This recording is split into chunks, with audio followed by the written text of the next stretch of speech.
Good afternoon. Today I'm asking questions to Senator-elect Michael Johnson of District 16, which covers portions of Lancaster and York County. I'm Dean Fell, your host of Taking Care of Business, which is made possible by the support of our sponsors, including Comporium Communications, Founders Federal Credit Union, MUSC Health, the Lancaster Medical Center, INSP Crossridge, Nutramax Laboratories, Oceana Gold, the Hell Operation, and PCI, the PCI group up on Harrisburg Road. Also, a special thank you to Mr. Marty Haynes and Haynes Full Circle Benefit for allowing us to use their studio today. And here's a quick message from Haynes Full Circle Benefits. Employee benefits are the best way to retain valuable employees. What you offer, ease of enrollment, and how you manage the cost of those benefits is very important. Healthcare is expensive. Some employees may delay or forego care. Are you just accepting that renewal increase, or are you actively managing the cost of healthcare and benefit design in order to keep the costs manageable for your employees? It's time to lay the groundwork, scrap the cookie cutter approach, and develop customized solutions that meet the goals of your business and the needs of your employees. If you are ready for real alternatives and a trusted advisor, give us a call.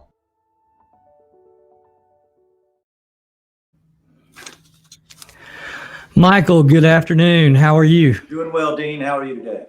Doing real good. Well, Tuesday is behind you, buddy. You got it done. You're now Senator-elect, moving into the role, and for the first time in the history of Lancaster County, a non-resident senator. But your district covers both York and Lancaster County. It always has. Senator Gregory had to cover both areas, and to get reelected each time. So I don't really see that as a big issue. But what do you say to those people that are concerned about that, or maybe they actually voted for the other party candidate? What are you going to tell them to make sure that they feel represented? Sure. Well, that's actually an easy one. I'm going to represent all of District 16. No one's going to get one favor over another. In fact, if you would call the mayor of TGK where I live, he'd probably tell you I occasionally gave TGK the short end of the stick in order just to make sure that everybody felt they were being equal. If I'm needed in Lancaster County, I'm going to be there. I'm going to be at events. People can call me. I send out a monthly newsletter. Sent my very first one out this morning. And what did it have? It has my email address and my cell phone. I want people to contact me. And I'll give it right now, 803-984-0126. If you need me, it doesn't matter where you are. It doesn't matter if you're a Republican or a Democrat. I'm going to be there and I'm going to help you.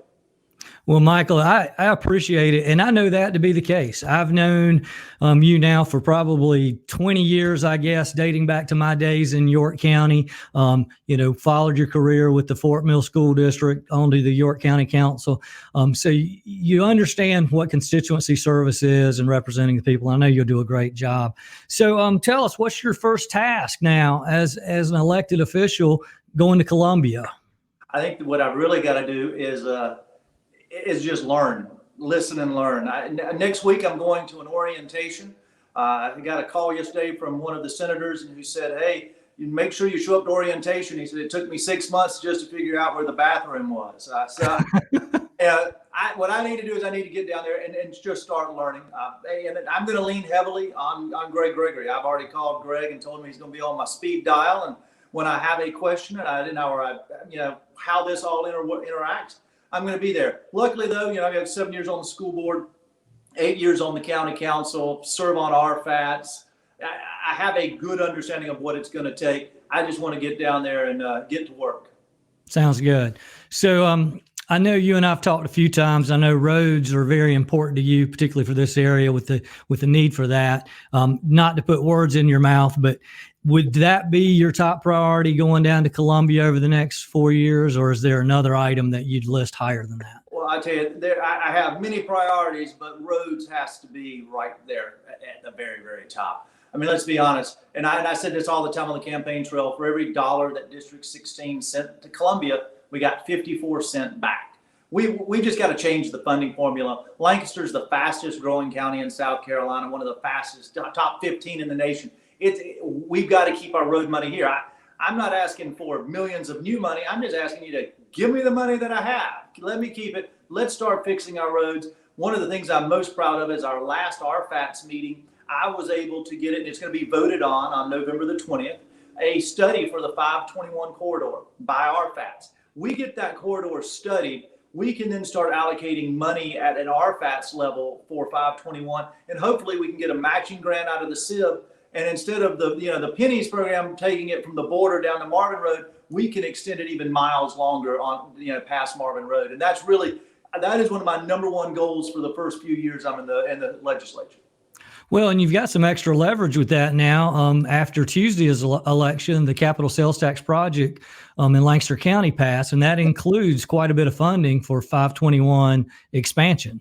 So that's what I'm excited about. We can piggyback on that money, add some additional RFATS funding to it, and then let's get the SIB. The SIB just gave $72 million to York County to fix some interchanges.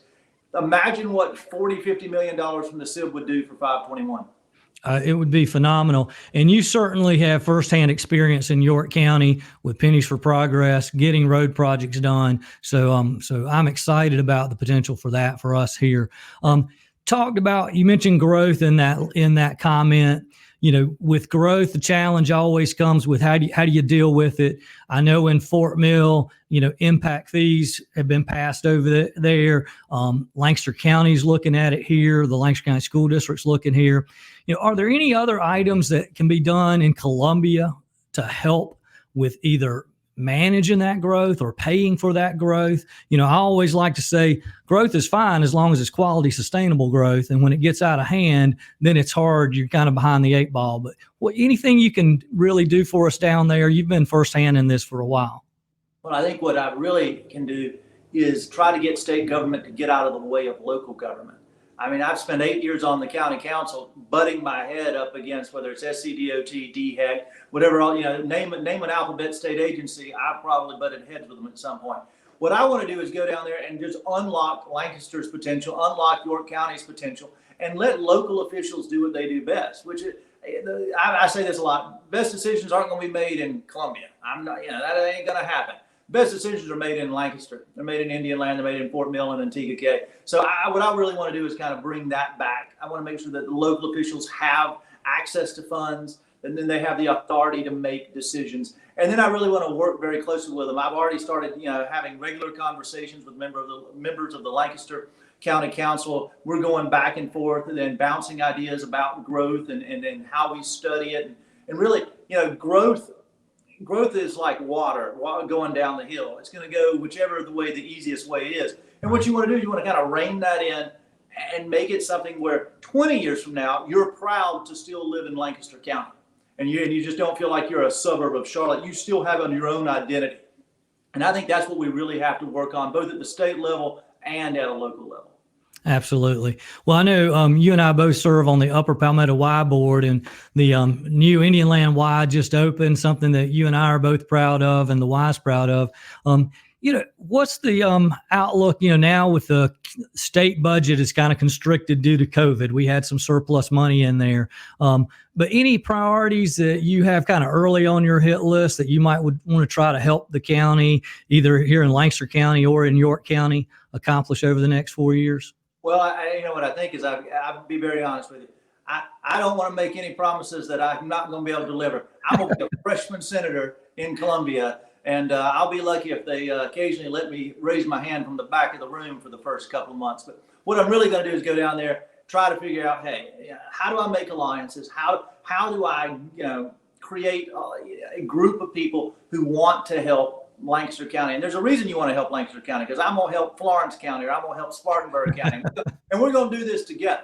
And so I want to get down there, try to figure out what the budget looks like. I'm really nervous about COVID and the effects, especially as we head into the fall and into the winter, what that's going to mean. Are we going to go to some sort of additional lockdown? How much money will just disappear out of our state budget? I already know that gas tax is down about 42% year over year. C funds in most counties are down. We just got to get a handle on what it is before I can start creating a wish list, because sometimes you can wish all you want, but there has to be money there to make it happen. Absolutely. Mentioned COVID. Challenges for businesses around COVID have been numerous. Bars and restaurants have been frustrated with limited capacity. It just doesn't work in their business model. Some businesses have had concerns about liability concerns as far as what happens if somebody claims they got COVID on the job and trying to sue. What are a few of the items that you might try to focus on to help those businesses in the COVID concerns that they have? Sure. And one of the things I've said is, look, I think we do have to have some COVID immunity. You just got to be, look, one, the standard of proof. I'm a lawyer, but I don't do trial work. I'm a real estate attorney. But the burden of proof is so high that I don't think those cases would fly. But second, businesses do need our help. They need to know that they can, as long as they're following DHEC protocols and they're not just exposing everyone to anything, that they're going to be safe, that they're not going to be sued by someone who went to 4 places that day and got COVID and decided to sue everybody. Right. We need to make sure that businesses are protected and they have those safeguards while also balancing, look, first responders, nurses, people who are treating active COVID patients, that there is a system there to help them when they need help. And so absolutely. I think if we can balance that, I'm going to be one of the first people to sign up to make that happen. Sounds good. And balancing is right. I've got a question from Mr. Albert Blackman that works over at USC Lancaster. Mentioned roads as your top priority. He's asking, what's number 2 and 3 for you? Well, education is. I'm former school board member. My wife's 21-year teacher now in public schools. I'm a big public school advocate. So I want to make sure that we have proper funding and that we're moving that ball. Teachers are finally in South Carolina at the Southeastern average. Let's get them up to a national average. Let's start. But when we do that, let's also require, look, we expect more of you. We put more demands on you. We want a better product. We need to make broadband available all over our state and make sure children have technology. So if we go shut down again, kids actually can continue to learn. And I want to make sure that places like USCL has the funding it needs. We seem to focus a lot in South Carolina on the Clemsons and the University of South Carolina, the big schools. But really, when you think about it, to me, the technical schools and our smaller level colleges, like USC Lancaster, they're really where if we will spend more money, the product will be huge. And I'm a big proponent of that. I want to make sure we're doing that. And then lastly, I want to see some tax reform. Quite honestly, where if you're a manufacturer in South Carolina, I just don't know how you're surviving unless you get a fee in lieu agreement. Right. The property taxes are so high, highest in the nation, lowest residential taxes. We've got to change that. We got to drive those taxes down. I'm a big believer if we want prosperity and you want to bring businesses, you have to create a climate in which they feel comfortable. And and that's a combination of all the 3 things I just said. Think about it. You got to have a road infrastructure network. You have to have a talented workforce that's ready. And then you have to have a tax system that rewards you for being here. I'd love to see us get away from fee and lieu and all these tax incentives because our tax code just works. I agree. The tax reform has been a top priority of the local chambers and state chamber for years. And it's just a needed item. I mean, the only person that likes Act 388 is the annual home property taxpayer, which I get that, but it penalizes business. It's putting our public education in an awkward position, and now you've got competing interest with our trying to change our education system between some folks wanting vouchers. Legislators and educators seem to be completely at odds this past year with what to do and how to handle things. As a school board member, what do you say to folks? It's going to be your priority on K through 12. I know you talked about higher ed a little bit there, but how do you focus on that? Well, I think, on a K through 12 level, I think especially right now during this COVID period, we need to sit down. I look forward to sitting down with both superintendents and start listening about what can I do to help you? What do you need? What tools do you need right now just to get us through the next year and a half? And then as we think beyond that, what do we learn? Do we learn that this virtual learning actually kind of works in a way, and we don't return to that traditional model? I think we need to start thinking about how we're going to raise lifelong learners. Yes, you're going to learn K through 12, but the reality is you're not. Unlike me and you and all and people of our age, our children are going to have multiple jobs probably over their lifetime. And we need to make sure that we're able to do that. Tell you one of my biggest things, though, is I want to make sure that we are tying tech schools to high schools in South Carolina, so that when you graduate with that high school degree, you have a certificate in welding, you have a certificate in HVAC, you have a certificate, and you're ready to go to work. Imagine just by tying those two things together, enhancing programs in which you bring businesses bring in kids from high school in these tech schools, start training them. They're ready to go to work job day one. Too many kids are focused on going to college, and the reality is we ought to be focused on making sure you can get a job. And as I like to look at my kids all the time and say, you can be a taxpayer, because that's really what I want you to be ultimately. Absolutely. I mean, internships, apprenticeships, workforce development, solving the soft skill challenge. I mean, all those are key. Michael, let's kind of wrap it up here. Anything else you want to tell the folks out there listening, or are they going to tune in and watch that you plan to accomplish the next 4 years in Columbia? Well, I've got so many things I actually want to try to accomplish. But I think if I can make a road system, get our funding system correct there, if we can pay more attention to our public school system, start revamping the tax code, and then quite honestly, just start trying to figure out how and why we're spending the money the way we are. When we do a fee in lieu, and we give this business all this money from a state level, is that business living up to its obligation to us? Did they hire the people they said? And if they don't, let's claw that money back. Let's make sure that every dime that we're spending of your money, my money, is being used wisely. And I think that's what people really want out of government. They want to know that the people in Columbia aren't just down there spending their money like drunken sailors. That things are working the right way. And what I want to do is I want to make it transparent. And so, I'm going to do a monthly newsletter. I'm going to do a monthly breakfast if they ever will open up restaurants enough to let me do it again. I want people to understand why I voted the way I did and how I voted. And that's my biggest thing. I want to connect with my constituents, and I want to be transparent. So that's my goal.